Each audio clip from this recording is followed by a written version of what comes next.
Kamusta, mahal na mga manonood? Maligayang pagdating sa Nagpakita na sa lupa ang kaharian ng Diyos. Ako ang inyong host, si Joylyn. Lahat ng mananampalataya sa Panginoon ay umaasa sa isang magandang buhay iglesia kung saan may makakamit sila mula sa bawat pagtitipon.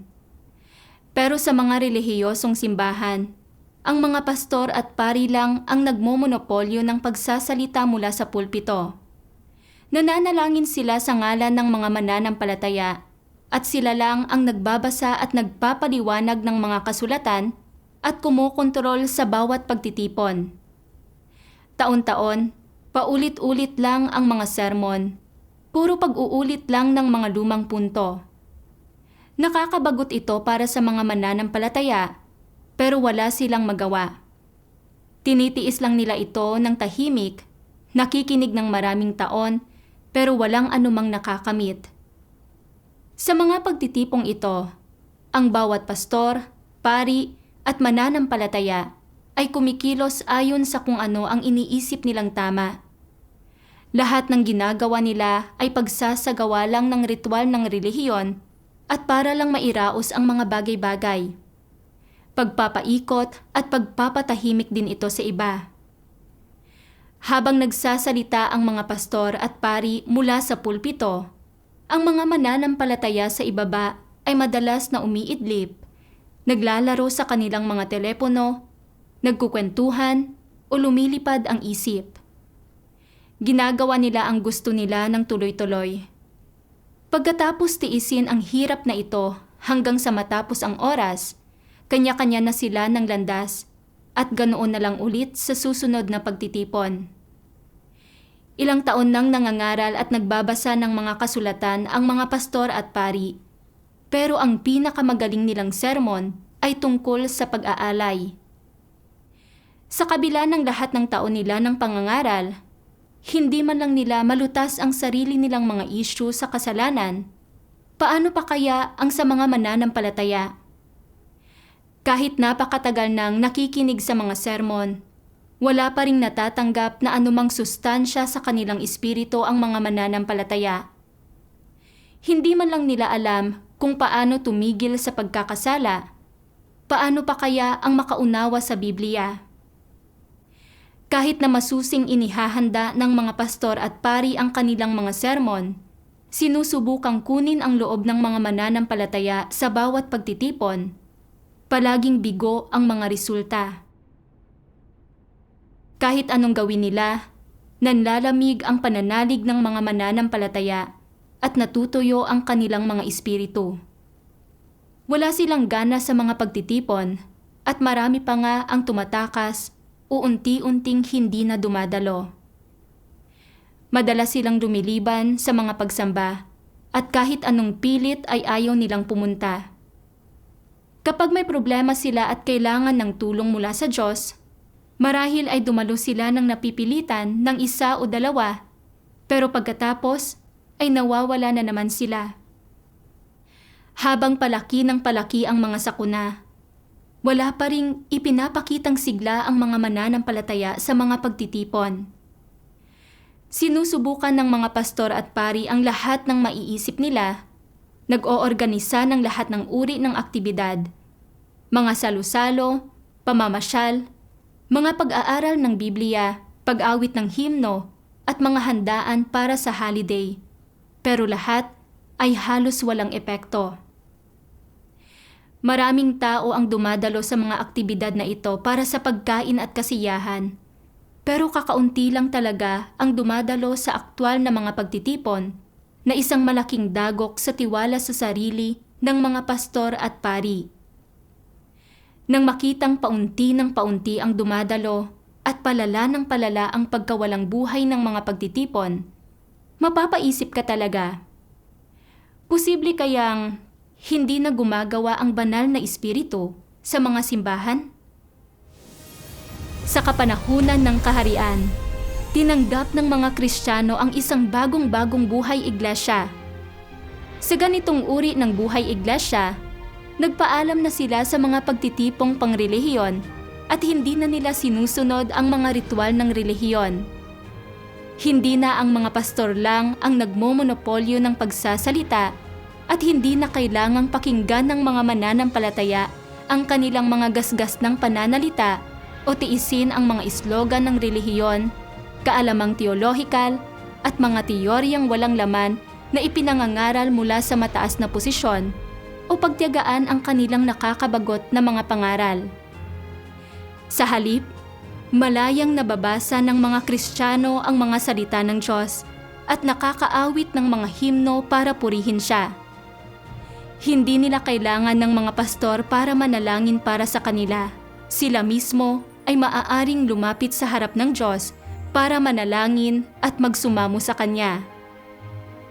Ang mas nakakapanabik pa, bawat ordinaryong Kristiyano ay maaaring pumunta sa pulpito para ibahagi ang sarili nilang pagkaunawa at mga karanasan sa mga salita ng Diyos at kung ano ang kanilang nakamit mula sa pagdanas sa gawain ng Diyos. Ang bawat isa ay maaaring maging kapwa mangangaral at tagapakinig. Bawat tao ay nakakaramdam na pinalaya at malaya, tinatamasa ang sustansya mula sa mga salita ng Diyos at ang kaliwanagan at pagtanglaw ng banal na espiritu sa kanilang mga pagtitipon. Dito, lahat ay pantay-pantay, lahat ay mga nilikha, at lahat ay may kalifikasyon at karapatang ibahagi ang kanilang mga karanasan at magpatotoo sa Diyos. Dito, walang kapaligirang panrelihiyon o makamundong impluwensya. Hindi na malayo ang mga tao sa isa't isa. Sa halip, ang kanilang mga puso ay lalo pang naglalapit. Sa kanilang mga pagtitipon, sabay-sabay na binabasa ng malakas ng mga Kristiyano ang mga salita ng Diyos. Sama-samang inaawit ang mga himno ng papuri sa Diyos at sama-samang pinapanood ang mga video ng mga patotoong batay sa karanasan. Sa kanilang mga pagtitipon, ibinabahagi ng ilang Kristiyano ang kanilang mga kamakailang pagkaunawa at karanasan sa mga salita ng Diyos. Ibinabahagi ng ilan kung paano nila nadaig ang tukso at nanindigan sa kanilang patotoo sa Diyos. Ang iba naman ay nagkukwento kung paano sila nakaahon mula sa pagiging negatibo at kahinaan sa pamamagitan ng mga salita ng Diyos. At ang iba pa ay nakikilala ang sarili nilang mga tiwaling disposisyon at nakakaramdam ng tunay na pagsisisi. Sa mga pagtitipon ng bagong kapanahunan, malayang nagbabahaginan, umaawit at bumibigkas ang mga Kristiyano. Sila ay nagagalak at puno ng tawanan, naaantig at nabibighani. Palibhasay, babad sa buhay iglesia ng bagong kapanahunan, tunay silang dumadalo sa masaganang piging ng kordero sa kapanahunan ng kaharian. Kaya ngayon, pumunta tayo sa ang Iglesia ng Makapangyarihang Diyos sa Sao Paulo, Brazil upang dumanas at makibahagi sa kanilang lokal na buhay iglesia. Ang sumusunod ay isang ulat mula mismo sa aming tagapag-ulat sa Osasco. Caros telespectadores, Mahal na mga manonood, maligayang pagdating sa Brazil. Kasalukuyan akong nasa Osasco, sa estado ng Sao Paulo, kung saan malapit nang magtipon ang mga lokal na Kristiyano para ibahagi ang kanilang mga karanasan, umawit at sumayaw, at sama-samang sumamba sa Diyos. Inaanyayahan namin kayong samahan kami sa espesyal na sandaling ito at makibahagi sa kagalakan at mga pagpapalang nagmumula sa Diyos. Noong umaga ng Agosto 31, ang mga Kristiyano mula sa ang Iglesia ng Makapangyarihang Diyos sa estado ng Sao Paulo ay maagang dumating sa Osasco para magdaos ng isang buong araw na pagtitipon. Naglakbay sila mula sa iba't ibang lugar sa buong estado at pagkatapos ng kanilang mahahabang paglalakbay, na puno ng pananabik at kagalakan ang kanilang mga puso, nang sa wakas ay magkita-kita sila. Olá, irmãos e irmãs, bom dia! Bom dia! Napakagandang araw. Tingnan niyo kung gaano karami ang ating mga mahal na kapatid na narito. Nagpapasalamat tayo sa makapangyarihang Diyos sa paghahanda ng espesyal na araw na ito para sa atin. Kaya ngayon, pahalagahan natin ang ating oras na magkakasama at sumayaw, umawit at purihin ang Diyos ng buong puso. Amen. Mga kapatid, salamat sa Diyos. Simulan na natin ang pagtitipong ito. Alam natin na napakahalaga na tayo ay maging isa sa puso at isipan, kaya't purihin natin ang Diyos sa pamamagitan ng isang magandang himno. Sabay-sabay tayong umawi. Amen.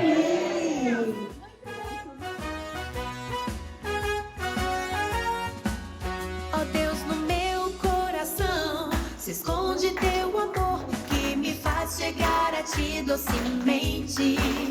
Ao considerar tuas intenções, meu coração se adoça. Sirvo-te de coração e mente.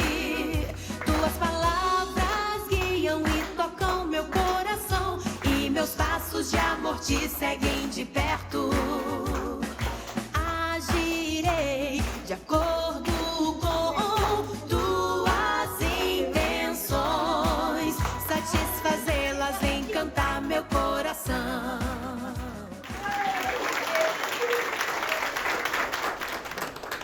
Eu vou chamar a nossa Pagkatapos querida awitin ang himno, pumanatag ang puso ng mga kapatid. Opisyal na nagsimula ang pagtitipon at pagkatapos ay sama-samang nanalangin ang lahat. Querido Deus, Mahal na makapangyarihang Diyos, naway makasama ka namin ngayon upang aming madakila ang iyong banal na pangalan. Salamat sa pagkakaloob ng pagkakataong ito sa amin upang ang mga kapatid mula sa iba't ibang dako ay magtipon at sumamba sa iyo. Makapangyarihang Diyos, naway luwalhatiin ang iyong pangalan sa lahat ng mga bansa at naway makapagpatotoo kami para sa iyo ng may iisang puso at isipan. Salamat sa iyong pagsama sa amin. Patuloy mo sanang gabayan ang pagtitipong ito. Mapa sa iyo ang lahat ng kaluwalhatian at karangalan. Salamat sa makapangyarihang Diyos. Amen. Graças a Deus. Salamat sa Diyos. Ngayon, nais kong anyayahan si Sister Sandra upang basahin para sa atin ang mga kamanghamanghang salitang ito. Deus diz. Sabi ng makapangyarihang Diyos, mula sa sandaling isilang kang umiiyak sa mundong ito, sinisimulan mo ng gampanan ang iyong mga responsibilidad. Alang-alang sa plano ng Diyos at sa kanyang ordinasyon, ginagampanan mo ang iyong papel at sinisimulan ang iyong paglalakbay sa buhay. Ano man ang iyong maaaring pinagmulan at anumang paglalakbay ang maaaring nasa iyong harapan, walang makakatakas sa mga pamamatnugot at pagsasaayos ng langit at walang sinumang makakakontrol sa sarili nilang kapalaran dahil siya lamang na may kataas-taasang kapangyarihan sa lahat ng bagay ang may kakayahan sa gayong gawain. Mula nang umiral ang tao sa simula, palagi nang ginagampanan ng Diyos ang kanyang gawain sa ganitong paraan. Pinamamahalaan ang sansinukob at pinangangasiwaan ang mga batas ng pagbabago para sa lahat ng bagay at ang takbo ng kanilang paggalaw. Tulad ng lahat ng bagay, tahimik at hindi alam ng tao na pinalulusog siya ng tamis at ulan at hamog mula sa Diyos. Tulad ng lahat ng bagay, hindi alam ng tao na namumuhay siya sa ilalim ng pamamatnugot ng kamay ng Diyos. Ang puso at espiritu ng tao ay hawak ng Diyos, at lahat ng tungkol sa buhay niya ay namamasdan ng mga mata ng Diyos. Naniniwala ka man sa lahat ng ito o hindi, ang anuman at ang lahat ng bagay, buhay man o patay, ay lilipat, magbabago, mapapanibago, at maglalaho alinsunod sa mga iniisip ng Diyos. Ganito humahawak ng kataas-taasang kapangyarihan ang Diyos sa lahat ng bagay. Amen. Salamat sa Diyos. Napakaganda ng mga salita ng Diyos. Ang anuman at ang lahat ng bagay, buhay man o patay, ay lilipat, magbabago, mapapanibago, at maglalaho alinsunod sa mga iniisip ng Diyos. Ganito humahawak ng kataas-taasang kapangyarihan ang Diyos sa lahat ng bagay. Pagkatapos basahin ni Sister Sandra ang siping ito ng mga salita ng makapangyarihang Diyos, binasa naman ni Anthony ang isa pang sipi. Sabi ng Diyos, kasabay ng pagpili ng Diyos sa mga tao, itinatatag niya ang ganitong uri ng kapaligiran para sa kanila na lubhang kapaki-pakinabang sa kanyang pagliligtas sa mga tao. Sa panlabas, tila ang Diyos ay walang nagawang nakayayanig para sa tao. Ginagawa lamang niya ang bawat gawa ng hindi kapansin-pansin, ng hindi hayagan, at ng tahimik. Ngunit sa katunayan, lahat ng ginagawa ng Diyos ay paglalatag ng isang pundasyon para sa iyong kaligtasan. Inihahanda ang daan sa unahan at lahat ng kinakailangang mga kondisyon para sa iyong kaligtasan.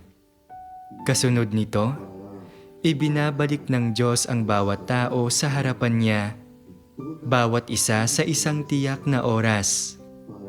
Sa oras na iyon mo maririnig ang tinig ng Diyos. Sa oras na iyon lalapit ka sa harapan niya.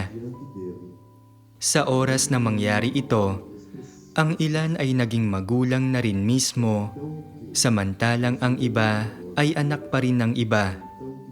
Sa madaling salita, may ilang tao ang nakapag-asawa at nagkaanak na, samantalang ang iba ay nanatiling wala pa ring asawa, hindi pa nakapagsisimula ng kanilang sariling pamilya. Ngunit anuman ang kalagayan, kapag ang ebanghelyo ng Diyos at ang kanyang mga salita ay umabot sa iyo, ito ay isang bagay na matagal nang paunang itinadhana ng Diyos. Naghanda ang Diyos ng isang kapaligiran at nagpasya sa isang partikular na tao na ipangaral ang ebanghelyo sa iyo sa isang partikular na konteksto upang marinig mo ang tinig ng Diyos at tanggapin mo siya sa isang partikular na kapaligiran. Ang lahat ng ito ay paunang itinadhana ng Diyos. Naihanda na ng Diyos para sa iyo ang lahat ng kinakailangang mga kondisyon. Sa ganitong paraan, hindi namamalayan ng mga tao na sila ay nakakarating sa harapan niya at bumabalik sa sambahayan ng Diyos. Hindi rin nila namamalayan na sumusunod sila sa Diyos sa bawat hakbang ng kanyang gawain, pumapasok sa bawat hakbang ng mga pamamaraan ng gawain ng Diyos na kanyang inihanda para sa kanila.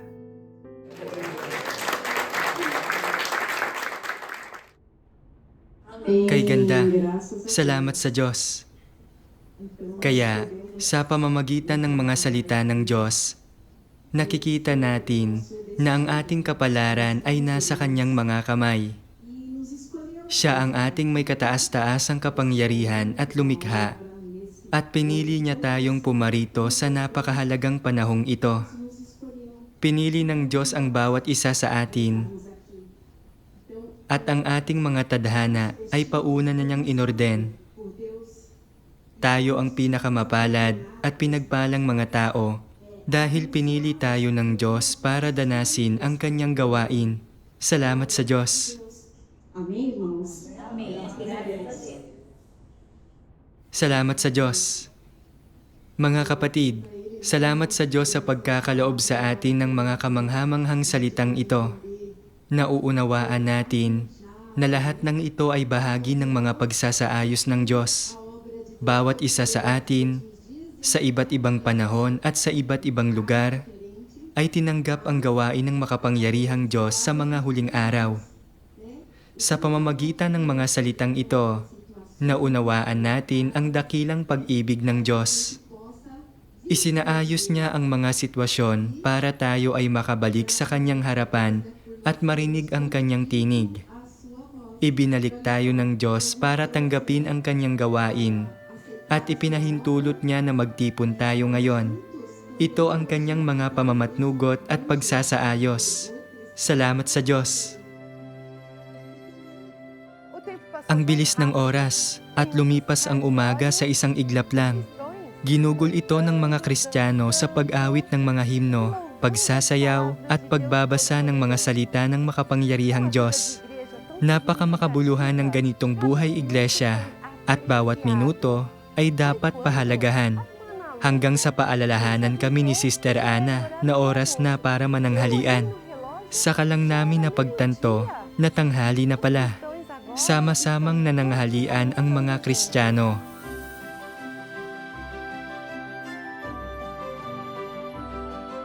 Pagkatapos kumain, muli kaming nagtipon at nagsimula na ang pagtitipon sa hapon.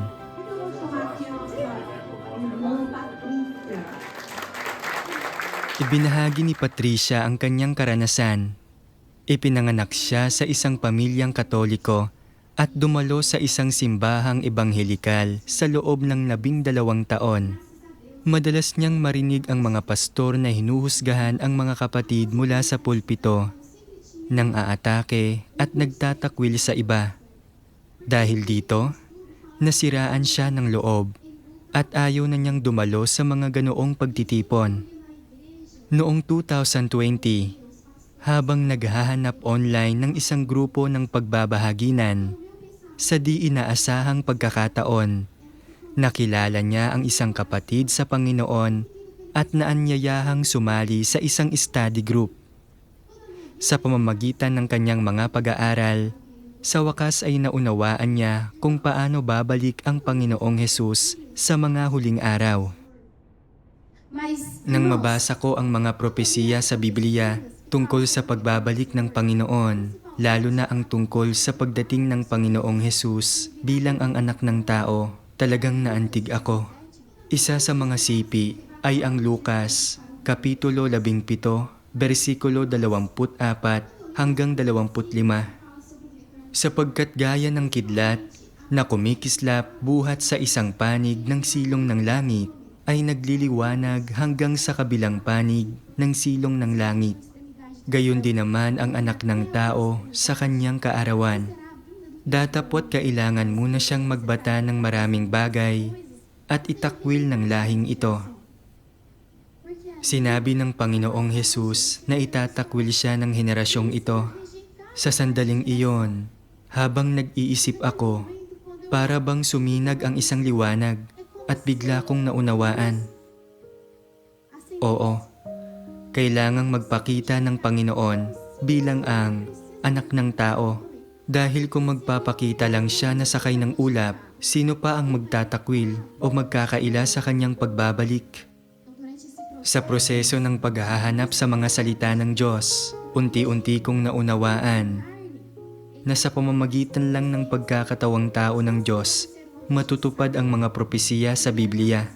Kung gusto nating salubungin ang Panginoon, dapat muna nating tanggapin ang kanyang pagdating bilang ang anak ng tao at ang kanyang paggawa sa isang nakatagong paraan. Dahil maraming propesiya sa Biblia ang nagsasabing darating ang Panginoon bilang ang anak ng tao. Ibig sabihin, palihim siyang bababa sa katawang tao sa halip na hayagang magpakita kaagad. Doon ko tunay na naunawaan ang pangangailangan ng pagdating ng Diyos para gumawa bilang ang anak ng tao. Kalaunan, nabasa ko ang ilang salita ng makapangyarihang Diyos at talagang naantig ng mga ito ang puso ko. Gusto kong basahin ang isang sipi para sa inyong lahat. Deus Todo-Poderoso diz: Sabi ng makapangyarihang Diyos, kapag nagsasalita ako sa buong sansinukob, naririnig ng lahat ng tao ang aking tinig. Ibig sabihin, Nakikita ng lahat ng tao ang lahat ng gawa na isinakatuparan ko sa buong sansinukob. Yaong mga sumasalungat sa aking mga layunin, ibig sabihin, yaong mga kumukontra sa akin sa mga gawa ng tao, ay babagsak sa gitna ng aking pagkastigo.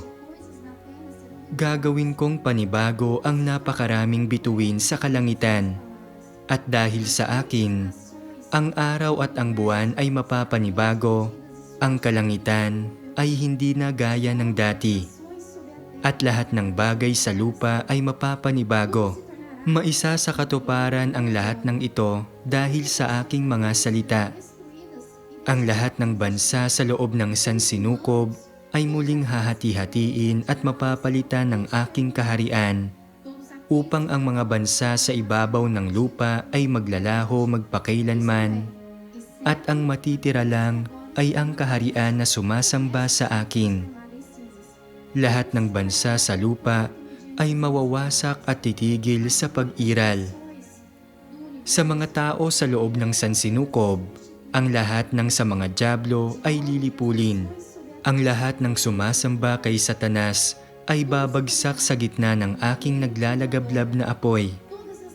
Ibig sabihin, maliban doon sa mga sumusunod sa agos, lahat ay magiging abo. Kapag kinakastigo ko ang bawat tao, ang relihiyosong komunidad sa iba't ibang antas ay babalik sa aking kaharian at malulupig sa pamamagitan ng aking mga gawa dahil nakita na nila na dumating na ang banal na nakasakay sa isang puting ulap. Lahat ng tao ay pagbubukod-bukurin ayon sa kanilang uri at tatanggap ng iba't ibang pagkastigo na nararapat sa kanilang mga kilos. Ang lahat ng lumaban sa akin ay mamamatay, at yaon namang mga hindi ako kasali sa kanilang mga gawa sa lupa.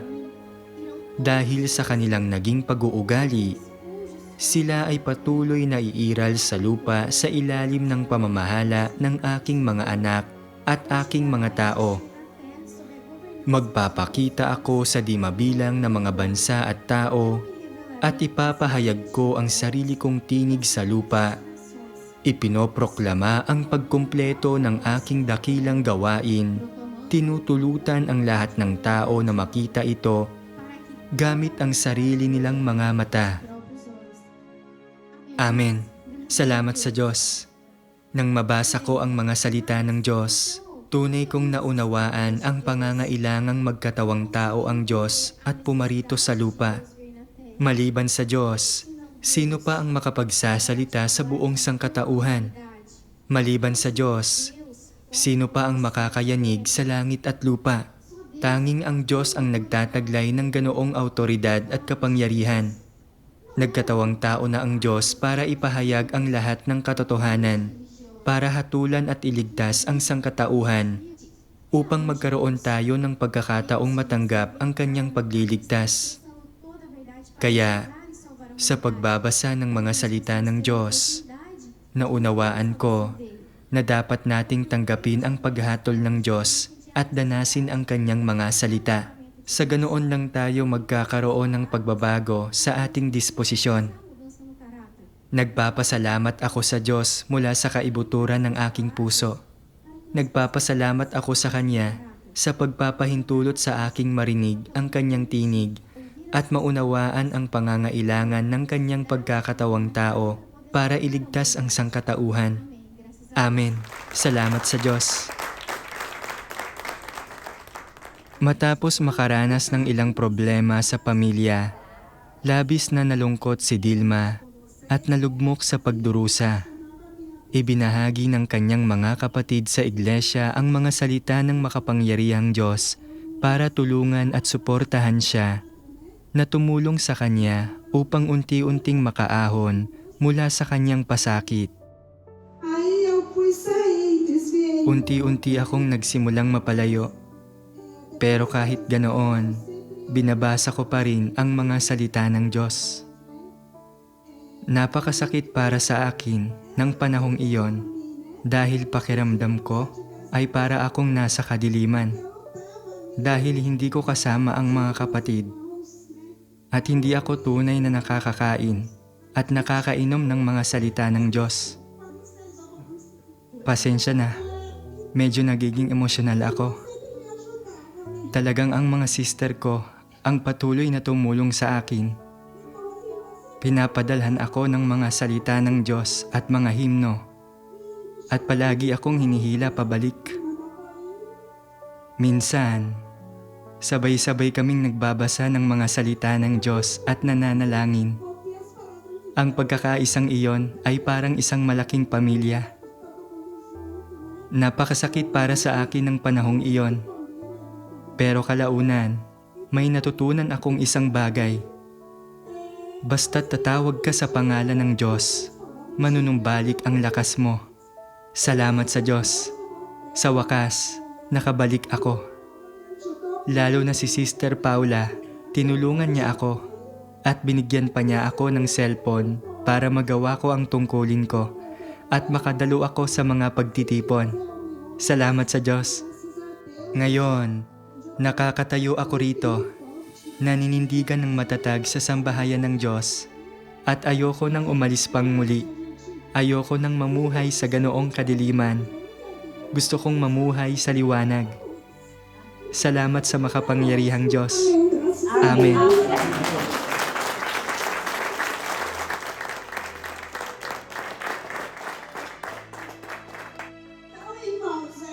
Noong panahong iyon, napakahina ko at napakalungkot at palagi akong nakikinig sa isang himno na ipinadala sa akin ni Sister Denise. Ang himno ay tinatawag na pagpapanatag ng sarili sa harap ng Diyos. Palagi nitong inaalo ang puso ko sa tuwing mabigat ang aking kalooban at paulit-ulit akong tinulungang mapanatag ang sarili sa harap ng Diyos. Gusto kong subukang kantahin ito para sa inyo ngayon. Amo diante de Deus, entrego meu coração com sinceridade. Eu abro o meu coração, entrego as minhas falhas e dificuldades a Deus e olho pra Ele, que Ele esclareça.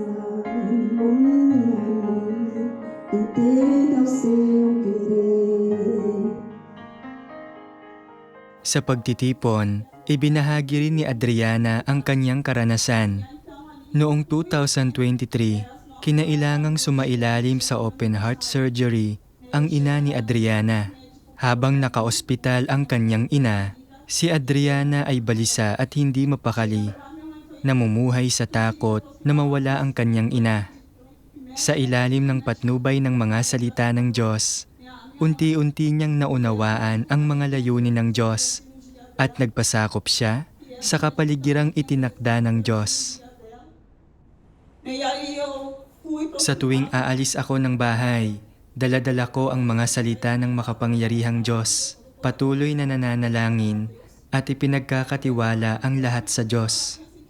Ipinaunawa sa akin ng mga salita ng Diyos na bawat isa sa atin ay makakaranas ng mga pagsubok at ang mga pagsubok na ito ay iba-iba sa bawat tao. Ipinahihintulot ng Diyos na matikman ng mga tao ang kanyang kapaitan, pero pati na rin ang kanyang katamisan at doon ko naunawaan na ito pala ay pag-ibig ng Diyos. Isang araw, ipinaalam sa akin ng doktor na naka-schedule sa 8 ang operasyon ng nanay ko. Biglang bumaba ang presyon ng dugo ko at napakasama ng pakiramdam ko.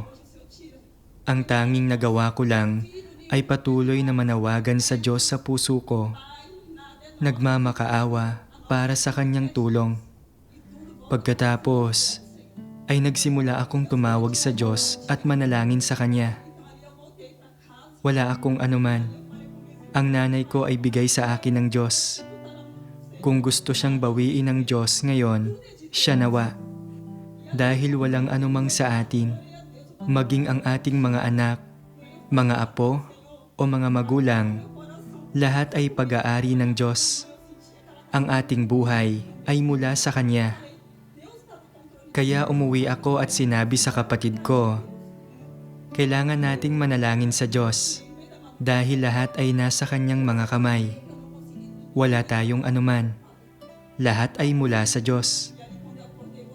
Noong gabing iyon, bumalik ako sa aking silid, lumuhod sa sahig at nanalangin sa Diyos. O Diyos, tulungan mo ako na tunay na maunawaan ang iyong kalooban. Patahimikin mo ang aking puso. Noon din, binuklat ko ang isang aklat ng mga salita ng Diyos at napakalinaw ng sinabi ng kanyang mga salita. Sinusubok tayo ng Diyos dahil kung wala ang kanyang mga pagsubok, mananatili lang na palutang-lutang ang ating mga puso sa mundo sa labas. Pagkatapos ay nanalangin ako sa Diyos, hinihiling sa Kanya na aluin ang aking puso. Kinaumagahan, paggising ko, nakaramdam ako ng matinding kapayapaan sa aking puso, na para bang walang nangyari. Hindi na ako natatakot o nag-aalala. Mayroon akong kapayapaan sa aking kalooban. Inalo ng Diyos ang aking puso at tunay kong naranasan na sa pagtitiwala lang ng iyong puso sa mga kamay ng Diyos niya, maipagkakaloob ang kapayapaan sa iyo. Nagising ako noong araw na iyon na puno ng kagalakan at pasasalamat sa Diyos ang aking puso. Kaya pumunta ako sa ospital at pagdating doon, umupo sa isang silya sa labi. Noong panahong iyon, marami rin sa pamilya ko ang masama ang pakiramdam at hindi na talaga kinakaya ang stress. Tiningnan ko ang kapatid ko at sinabi sa kanya, manalig ka, kasama natin ang Diyos at lahat ay nasa Kanyang mga kamay. Ano man ang mangyari, kalooban iyon ng Diyos. Pagkatapos, ay dumiretso ako sa intensive care unit. Handa na ang nanay ko na pumasok sa operating room.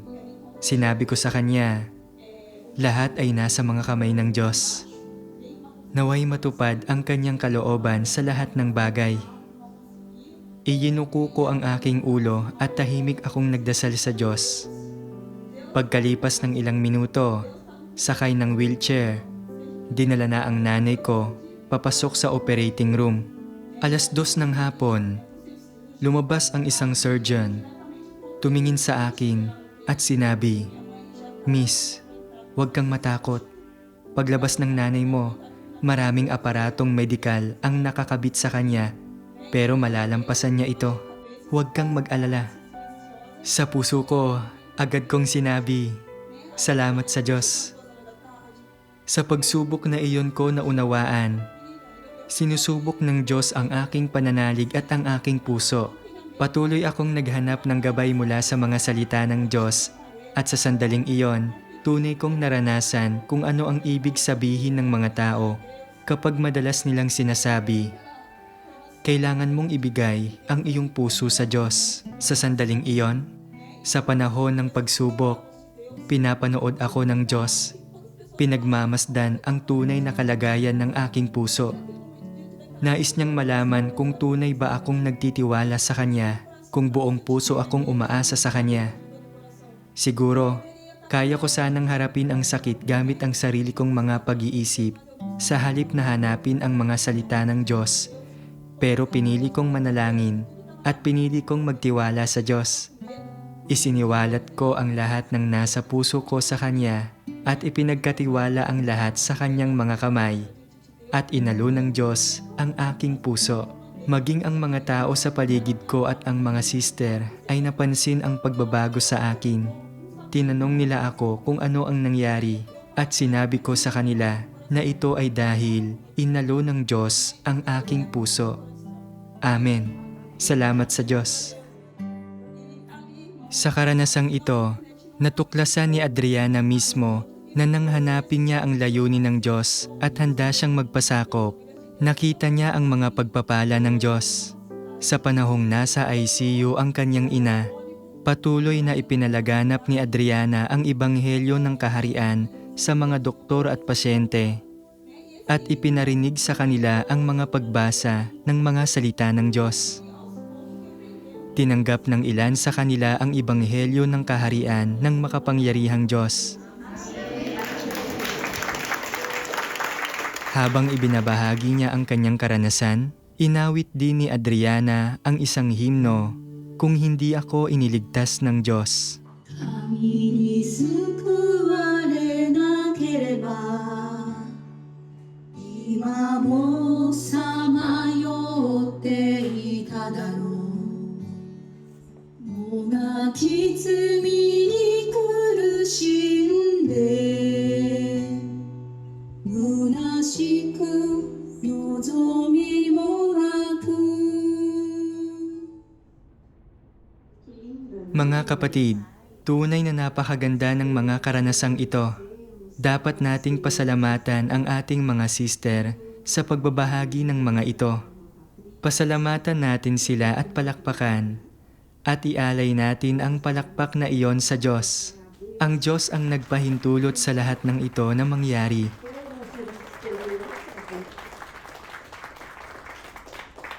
Agradecemos a Deus. Salamat sa makapangyarihang Diyos. Ipinahintulot niya na matuto tayo mula sa kanyang mga salita. Bawat isa ay may kanya-kanyang karanasan at nakikita natin ang biyaya at gabay ng Diyos sa ibinahagi ng bawat sister.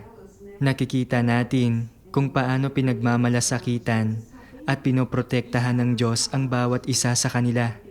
Lahat ay nakakabasa ng mga salita ng Diyos at alam na hanapin ang mga ito. Ang mga karanasang ibinahagi ngayon ay pawang mga regalong ipinagkaloob ng Diyos sa pamamagitan ng kanyang mga salita. Amen. Salamat sa Diyos. Mabilis na lumipas ang masayang araw. Sa pamamagitan ng buong araw na pagtitipon, naantig ang lahat ng Kristiyano sa mga tunay na karanasang ito. Naramdaman ng bawat isa na may nakamit sila at nagkaroon ng mas malinaw na landas kung paano mararanasan ang mga salita ng Diyos. Inaabangan ng lahat ang susunod na pagtitipon. Bueno, iyan ang lahat para sa araw na ito. Salamat sa panonood. Hanggang sa muli.